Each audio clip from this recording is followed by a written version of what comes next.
حضرت عمر رضی اللہ تعالیٰ عنہ قائد خلافت ہے، بیت المقدس کا محاصرہ کیا گیا، فصیل بڑی اونچی، شہر اندر سے سیلف سفیشینٹ، حملے کا راستہ کوئی نہیں، محاصرہ طول کھینچ رہا ہے، لیکن ان کے پاس رسد بھی موجود ہے، پانی بھی موجود ہے، وہ دروازے بند کر کے بیٹھے ہوئے ہیں۔ بالآخر اللہ تعالیٰ کی مشیت کا ظہور کیسے ہوا؟ ان کے کچھ علماء آئے فصیل پر، کہا دیکھو مسلمانوں، تم قیامت تک بھی یہاں پڑے رہو گے محاصرہ کر کے، ہمارا یہ شہر فتح نہیں ہوگا۔ ہاں، ایک درویش بادشاہ کے ہاتھوں یہ شہر فتح ہونا ہے، لیکن تمہارے اندر ہمیں وہ نظر نہیں آ رہا۔ ابو عبیدہ بن الجراح رضی اللہ تعالی عنہ، امین هذه الامہ، ان کا فوراً ذہن گیا، وہ درویش بادشاہ مدینے میں بیٹھا ہوا ہے، عمر رضی اللہ تعالی۔ اب ایک اور عمر بھی ہے جو قندھار میں بیٹھا ہے، نقشہ وہی ہے، سادگی کی حد تک نقشہ وہی، بالکل وہی، اپنی آنکھوں سے دیکھا ہے، وہی سادگی۔ عمر اول، عمر ثانی تھے عمر بن عبدالعزیز۔ اب ایک اللہ کے فضل سے اللہ تعالیٰ ایدہ اللہ بنصرتہ، اللہ تعالیٰ ان کی نصرت فرمائے، دشمنوں کو ان کے مقابلے میں نیست و نابود کرے۔ انہوں نے ریکویسٹ بھیج دی کہ حضور تشریف لائیے، یہ شہر فتح ہو جائے گا۔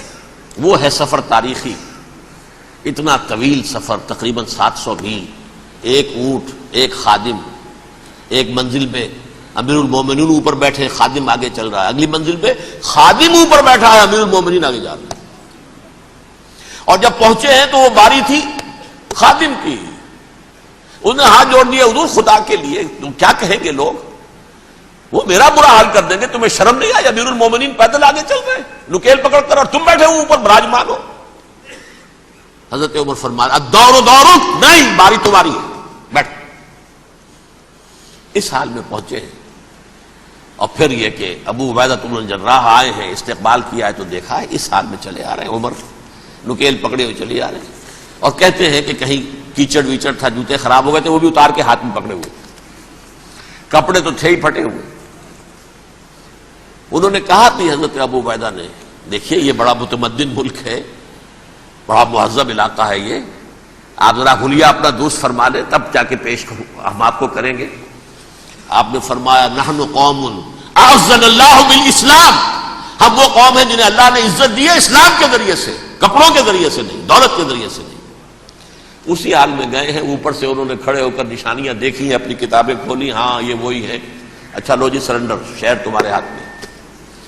خون کا ایک قطرہ نہیں بہا اور بیت المقدس فتح ہو گیا۔ لیکن اس وقت حضرت عمر نے ایک نرمی یہ کی کہ یہودیوں کے لیے بھی اسے اوپن سٹی قرار دے دیا۔ یہ احسان عظیم حضرت عمر کا، اس سے پہلے یہودی آ ہی نہیں سکتا تھا، داخل ہی نہیں ہو سکتا تھا، وہاں وہ آ کر وزٹ نہیں کر سکتا تھا، زیارت نہیں کر سکتا تھا اپنے مقدس مقامات کی۔ حضرت عمر نے یوں سمجھیے کہ تقریباً 550 برس کے بعد ان کے لیے راستہ کھولا ہے کہ ہاں تم آ سکتے ہو، زیارت کر سکتے ہو۔ لیکن یہ عیسائیوں نے لکھوایا معاہدے کے اندر، انہیں یہاں آپ آباد ہونے کی اجازت نہیں دیں گے، لیکن کم وزٹ دی پلیسز، دیکھیں، زیارتیں کریں اور جائیں۔ یہ معاہدہ حضرت عمر کا ہے رضی اللہ تعالیٰ، جو پھر خلافت راشدہ کے بعد بنو امیہ نے بھی اس کو آرڈر کیا، بنو عباس نے کیا، پھر جو ہمارے یہ ترکوں میں اندر خلافت آئی تو ترک خلفاء نے بھی اس معاہدے کی پوری پابندی کی۔ فلسطین میں آ سکتے ہیں یہودی، صرف زائرین کی حیثیت سے، وہاں آباد نہیں ہو سکتے۔